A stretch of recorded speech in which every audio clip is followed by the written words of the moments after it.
Hello students, welcome to रोशन की class YouTube channel. दोस्तों, आप सभी का आज की इस लेसन प्लान यानी कि पाठ्य योजना की वीडियो में एक बार फिर से बहुत बहुत स्वागत है। आज की इस वीडियो में आप लोगों के लिए लेके आया हूँ यहाँ पे गणित की पाठ्य योजना। अगर उप विषय की बात की जाए तो अंक गणित की पाठ्य योजना है।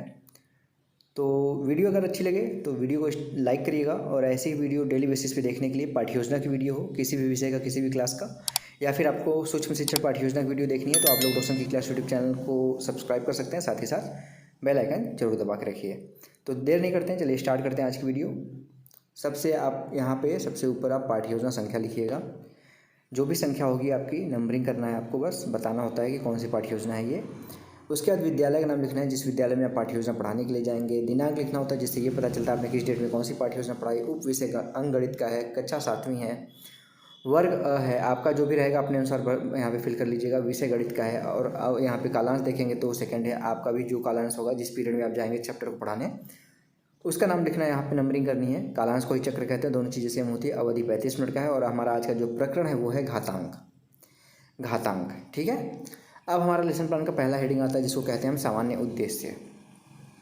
सामान्य उद्देश्य का मतलब होता है कि आपका जो विषय होता है उसको पढ़ाने के बाद, उप विषय या उप विषय दोनों चीज़ें होती हैं। इसको पढ़ाने के बाद बच्चों को आप क्या सिखाना चाहते हैं, उनके अंदर किस प्रकार का नॉलेज डेवलप करना चाहते हैं, उसके बारे में सामान्य उद्देश्य में कम से कम 4 से 5 पॉइंट और मैक्सिमम 8 से 10 पॉइंट लिख सकते हैं आप। तो फर्स्ट पॉइंट देखिए लिखा गया, छात्रों में गणित विषय के प्रति रुचि उत्पन्न करना। सेकंड पॉइंट है छात्रों में बौद्धिक क्षमता का विकास करना। तीसरा पॉइंट है छात्रों में तार्किक तथा मानसिक शक्ति का विकास करना। पांचवा पॉइंट है छात्रों में वैज्ञानिक दृष्टिकोण उत्पन्न करना। और पांचवा पॉइंट है, चौथा पॉइंट के बाद गणितीय दृष्टिकोण से छात्र की मदद करना। इसके बाद आता है विशिष्ट उद्देश्य। विशिष्ट उद्देश्य का मतलब होता है, हेडिंग का मतलब होता है, इसमें आपका जो टॉपिक होता है उसको पढ़ाने के बाद बच्चों को आप क्या सिखाएंगे, उसमें विशिष्ट उद्देश्य में कम से कम 2 से 3 पॉइंट और मैक्सिमम 5 से 6 पॉइंट लिख सकते हैं। तो पहला हेडिंग देखिए यहाँ पे लिखा गया ज्ञानात्मक उद्देश्य। इसमें फर्स्ट पॉइंट लिखा गया छात्र घातांक को बता सकेंगे और छात्र आधार को बता सकेंगे। दूसरा पॉइंट है भावात्मक उद्देश्य। इसमें फर्स्ट पॉइंट है छात्र घात को कैसे लिखते हैं समझ लेंगे। दूसरा पॉइंट है छात्र आधार की संख्या को समझ सकेंगे। तीसरा हेडिंग है यहाँ पे क्रियात्मक उद्देश्य। इसमें देखिए लिखा गया है छात्र 5 की घात 2 में आधार और घातांक लिख सकेंगे। दूसरा पॉइंट है छात्र 1000 को घातांक के रूप में लिख सकेंगे। सहायक सामग्री अगली हेडिंग है। सहायक सामग्री का मतलब होता है इनमें जिन भी सामग्रियों की आप सहायता लेते हैं शिक्षण कार्य के लिए, उसके बारे में यहाँ पे लिखना होता है। तो चौक है, डस्टर है, श्यामपट है इत्यादि, और भी सारी चीज़ जिसकी भी आप सहायता लेंगे उसको यहाँ पे लिख सकते हैं। अगली हेडिंग है पूर्व ज्ञान, यानी कि बच्चों को अभी तक क्या नॉलेज है इसके बारे में बताना होता है यहाँ पे। तो छात्र घातांक के विषय में सामान्य जानकारी रखते हैं, नॉर्मल उनको नॉलेज है, जनरल नॉलेज, लेकिन डिटेल में उनको नॉलेज नहीं है।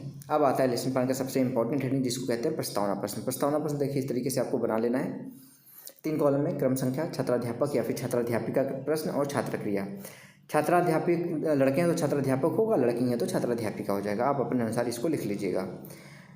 पहला प्रश्न बच्चों से पूछेंगे कुछ प्राकृतिक संख्याएं बताइए। बच्चे बताएंगे प्राकृतिक संख्याएं 1 2 3 4 5 6 जो भी है। उसके बाद दूसरा है 3 अंकों की सबसे छोटी प्राकृतिक संख्या, तो बच्चे बोलेंगे 100। दूसरा प्रश्न, अगला प्रश्न है संख्या 100 को और किस रूप में लिख सकते हैं, तो बच्चे बताएंगे। हो सकता है कोई बच्चा बोले 10 गुणे 10, कोई बच्चा बोले 10 का घात 2, इस तरीके से बोल सकते हैं ना, 10 100 गुणे 1, इस तरीके से बोल सकते हैं। उसमें आपको अपना जो टॉपिक अगला बनाना है प्रश्न उसको उठाना है। आपको एक ही आंसर तो आपको मिलेगा नहीं, क्लास में आपके बच्चे कई हैं तो। अब अगला आपको प्रश्न यहाँ पे उठाना है 10 के घात 2 में 2 क्या है, तो बच्चे बोलेंगे घातांक है। यहाँ पे आपका प्रकरण निकल गया। अब बच्चों को यहाँ पे आप चाहे तो समस्यात्मक प्रश्न पूछ लीजिए कि घातांक के बारे में विस्तारपूर्वक बताइए, या फिर यहाँ पे आप अपना उद्देश्य कथन बोल दीजिए। उद्देश्य कथन देखिए यहाँ पे बोला गया है छात्रों आज हम लोग गणित के विषय के अंतर्गत घातांक के विषय में अध्ययन करेंगे, यानी कि बच्चों को आपको बताना होता है कि उनको कौन सा टॉपिक पढ़ाने वाले हैं। अब बच्चों को पता चल गया कि उनको आप घातांक के बारे में पढ़ाने वाले हैं, तो उस चीज़ को आप यहाँ पे प्रस्तुत कर सकते हैं, जिसको हम कहते हैं प्रस्तुतिकरण हेडिंग। प्रस्तुतिकरण हेडिंग के अंतर्गत आपको 4 कॉलम बनाना है। शिक्षण बिंदु, छात्राध्यापक या फिर छात्राध्यापिका क्रिया, छात्र क्रिया और श्यामपट कार्य। शिक्षण बिंदु में है घातांक, विकासात्मक प्रश्न। घातांक से आप क्या अभिप्राय जानते हैं, समझते हैं, बच्चे नहीं बता पाएंगे, मौन हो जाएंगे। अब स्पष्टीकरण देंगे किसी संख्या पर घात लगाना या घातांकन एक गणितीय संक्रिया है जिसमें किसी संख्या को लगातार अपने से 2 या अधिक बार गुणा किया जाता है। जितनी बार गुणा किया जाता है वह उस संख्या का घात कहलाता है। घात क्रिया में 2 संख्या प्रयोग किया जाता है, आधार यानी कि बेस एवं घातांक यानी कि एक्सपोनेंट। अब यहाँ पे आगे देखिए उदाहरण बताएंगे आप बच्चों को। उदाहरण के लिए संख्या 10,000 है, इसे हम निम्नवत भी लिख सकते हैं, यानी कि 10,000 को हम 10 गुणे 10 गुणे 10 गुणे 10 भी लिख सकते हैं, ठीक है। अब इसको यहाँ पे देखिए छात्र वाले कॉलम में लिखा गया, छात्रा ध्यानपूर्वक सुनेंगे व समझेंगे। 64 को यहाँ पे बताया गया है 2 के घाते 6 होता है, 2 गुणे 2 गुणे 2 गुणे 2 6 बार, तो 2 के घाते 6 लिखेंगे। इसमें क्या है, 2 घात है, बेस है आधार, और 6 घात है। ठीक है, यहाँ पे अब यहाँ पे जो 10,000 वाला बता रहे तो यहाँ पे देखिए, यहाँ गुणन में संख्या 10 लगातार 4 बार आई है, प्रयुक्त हुई है। इसे हम 10 की घात 4 लिख सकते हैं। इस संख्या में 10 को आधार तथा 4 को घात कहा जाता है। अगला उदाहरण है 32 को घात के रूप में लिखिए, तो 32 को अब 2 गुणे 2 गुणे 2 गुणे 2 5 बार लिखेंगे, -32 है। ठीक है, तो यहाँ पे क्या हो जाएगा, -2 की पावर 5 बार गुणा हुआ था तो 5 आ जाएगा ऊपर घात में। यहाँ -2 आधार है और 5 घातांक है। अब आगे देखिए, यहाँ पे थोड़ा सा ध्यान से देखिएगा, थोड़ा सा जूम कर देता हूँ, आप लोगों को देखने में आसानी होगी। अब अगला बहुत प्रश्न है यहाँ पे, यहाँ पे पहला प्रश्न है 81 का गुणनखंड निकालने पर क्या होगा। तो बच्चे बोलेंगे 81 का गुणनखंड निकालने में 3 गुणे 3 गुणे 3 गुणे 3 यानी कि 3 की घाते 4 हो जाएगा।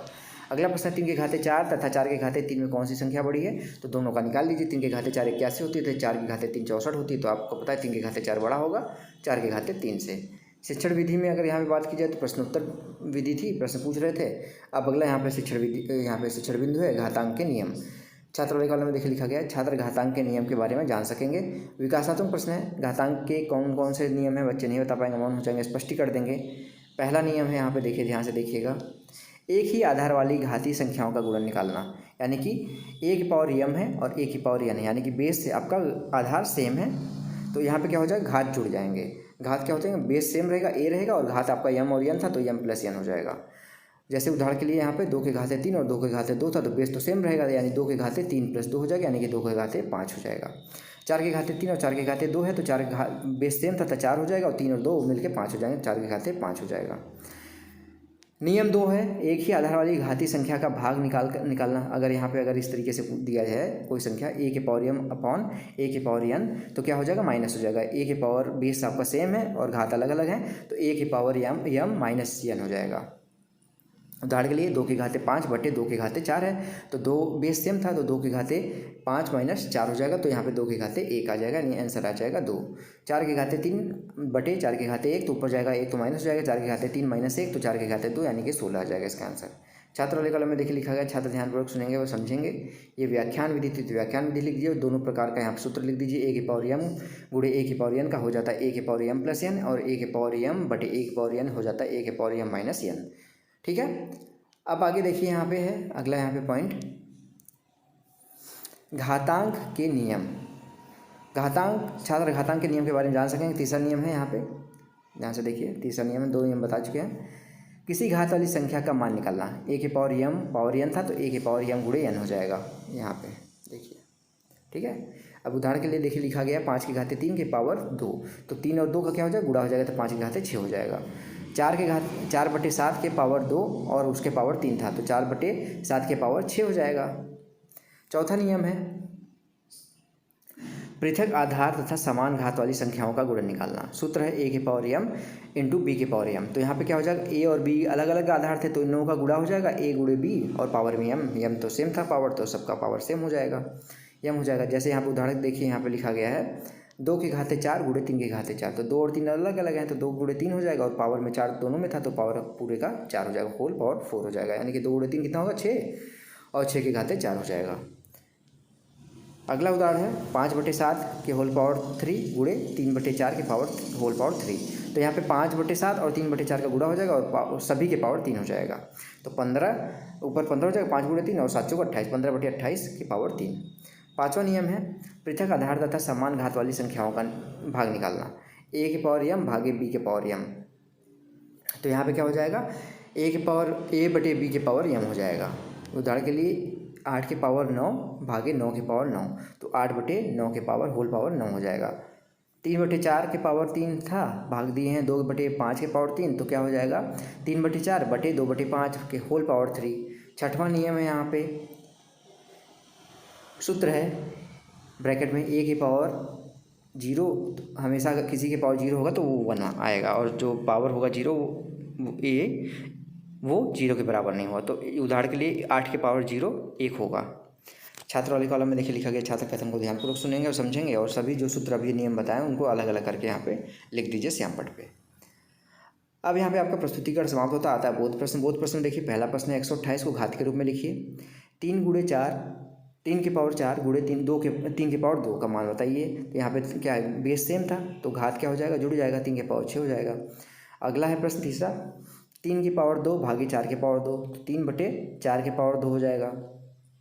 ठीक है। पुनरावृत्त प्रश्न है 3125 को घात के रूप में लिखिए। दूसरा प्रश्न है, यहाँ पे ध्यान से देखिएगा, यहाँ की बात कर रहा हूँ मैं। 2 का घात 7 का मान बताइए। 2 की घात 4 गुणे 3 की घात 2 को सरल कीजिए। निरीक्षण कार्य है, देखिए निरीक्षण कार्य में क्या लिखा गया है। छात्राध्यापक या फिर छात्राध्यापिका द्वारा कक्षा में घूम घूम कर छात्रों का निरीक्षण करते हैं तथा किए गए कार्यों को छात्र अपनी उत्तर पुस्तिका में लिख रहा है उसका निरीक्षण करेंगे। गृह कार्य लास्ट हेडिंग आपका लेसन प्लान का। 2 के घाते 7 भागे 2 के घाते 3 का मान निकालिए। और दूसरा प्रश्न है 5/6 के घाते 3 गुणे 3/4 के घाते 3 का मान ज्ञात कीजिए।